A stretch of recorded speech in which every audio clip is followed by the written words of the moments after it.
coming out. God, the NFL dominates. Oh man, even in the off season, like we're not even talking about, combines or practices or games. The NFL is king, and when they get ready to release their schedule, which they will do fully later tonight, people get super excited. But we do know a handful of games of the NFL schedule. Again, the rest will all come out tonight. Probably a made-for-TV event, right? But we got a couple of games, and we know the Super Bowl champion Kansas City Chiefs will kick everything off against the Lions. And if you're a Chiefs fan, you get to see them on Christmas as they will take on Jimmy G and the Las Vegas Raiders on Christmas Day, man. God, that'll be so cool. And that is an interesting opener. I know a lot of people are like Detroit, but I mean, I think Detroit is on the come up. It kind of goes to show you how far Detroit has come. I mean, how many primetime games did they have last year? Zero. Yeah. Yeah, you hear the Detroit Lions, you're like, oh, so they gave the Kansas City Chiefs just a cupcake, right? In their season opener to kind of celebrate the Super Bowl champions re-entering the 2023 season. But no, the Lions are actually pretty good, and that's an intriguing matchup. Now, is Kansas City going to be the heavy favorite? Yeah, but the Lions are not the old Detroit Lions. These guys are pretty good, and that will be the first game of the season on a Thursday night to kick everything off. Yeah, man, here we go. It's like get out your popcorn and your beer and watch your schedule come out. It's wild. Yeah, it'll come out tonight. So we know the opponents, but they set the schedule like, the primetime games and the Monday Night Football games and all that stuff. So it'll be fun. That's later tonight, but we do know a handful of those games already today. So Chiefs and Lions, mark your schedule. First game of the year. Yeah. All right, NBA playoffs. Patrick, we got to talk about this. The Lakers are still up on Golden State, 3-2. But they took one on the chin last night against the Dubs, as the kids call them, 121-106. Now, they only need to win one of the last two games, right, to get this thing done. But Anthony Davis left the game. They're saying it's not a concussion, but he did leave the game after getting hit in the head. Typical Anthony Davis, right? Speaking of taking one on the chin, I mean, he got drilled. I mean, I believe they said he was getting wheeled off in a wheelchair. Yes. Yeah, this is serious, I guess. Oh my goodness, I couldn't believe it, but they're saying it's not a concussion from what I saw. That's what they are saying. So Game 6 is Friday night in Los Angeles, and as we speak on this Thursday morning, going into Friday, they don't know his status for Game 6. But yeah, if he got hit in the head, he had to leave the game, and they took him off on a wheelchair. That's significant. I mean, that's nothing to be like, okay, he's definitely playing on Friday. That's something significant to keep an eye on. That's all Draymond needs to hear. Now Draymond's just going to bounce the ball off his head. Oops.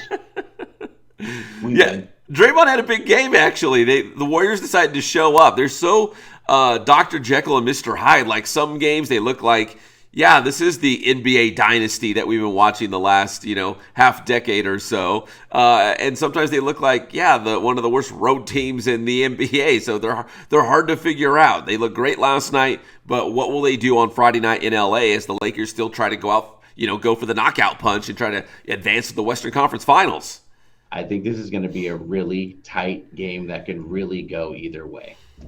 Yeah, these last two games, whether it's on the road or at home, again, if the Warriors weren't the Warriors, I'd say the Lakers would get things done on Friday. But they've been there, they've done that, they've been in this situation before. They've played some great teams and great players in the past and found ways to win. So I just never count out Golden State, and I hate to say that because I am not a Warriors fan at all. But I just don't count them out. But Game 6 and Friday, and again, the big storyline will be Anthony Davis. Is he going to play? And if he does, is he going to be 100%? Like, it's always something with AD.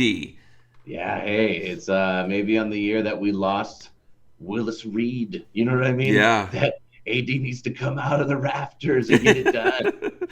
Out of the crypto rafters, here comes old street clothes to save the day. Yeah, baby. All right, so Lakers are up 3-2, and all the playoff series right now, Patrick, in the NBA, they're all 3-2 series. So right now, Denver is up on Phoenix 3-2. The Miami Heat up on the Knicks 3-2. And the 76ers, I'm kind of surprised about this, up on the Boston Celtics 3-2. I think a lot of people thought Boston was going to have an easy road to the finals, really considering that Milwaukee is out. Like, Boston is the team to be in the East, but they're on the ropes right now. James Harden woke up. Yeah. This is the best I've seen him play the playoffs ever. James Harden for a while. I don't know exactly how many years, but he was probably the best player in the NBA. He was scoring a lot of points. He couldn't be stopped. He was actually a pretty good point guard as well, getting his other players involved. But then he had a severe drop off. Maybe it was the Brooklyn Nets, but he just kind of dropped off a little bit. He was not the same guy. Guess what?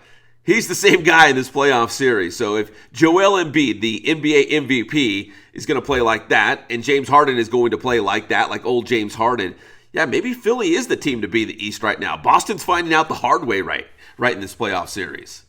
Yeah, they're still there, so we see what happens. It's beautiful. Yeah, all these 3-2 series right now in the NBA playoffs, a lot of fun. So Game 6, again, Friday night in LA for Golden State and the Lakers. And finally, Patrick, let's end up on some baseball. This is fun and bizarre all at the same time. So the Dodgers, big win against the Milwaukee Brewers last night, 8-1. Your boy Clayton Kershaw, he is now a National League best 6-game winner. He's found the fountain of youth. He's getting it done right now. But here's the funny thing. So I guess a lot of visiting teams, when they go to Milwaukee, and you might have heard about this, there's a very famous hotel, the Pfister Hotel. And most visiting teams, they stay at this hotel. Apparently it's very nice. I've never been there. But also, aside from being very nice, it's claimed to be haunted. And Mookie Betts of the Dodgers says he will not stay in this hotel when they go to Milwaukee. So he took it upon himself to go find an Airbnb. So he's not staying with the team because he thinks it's spooky. It's haunted. He doesn't want to stay there. He's seen Major League, and he knows not to mess with the gods. You know what I mean? Yes. He knows not to mess with them, dude. I like you. How you always have that friend, right? Did you hear that? I ain't staying here. And that's what he says. He says he stayed there before.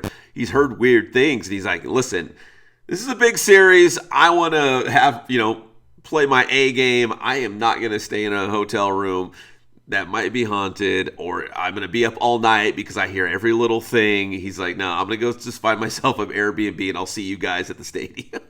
And don't you love that focus? You know what I'm saying? Yes. There is some merit, though. Like, if you actually Google this and look, there's a bunch of Major League Baseball players.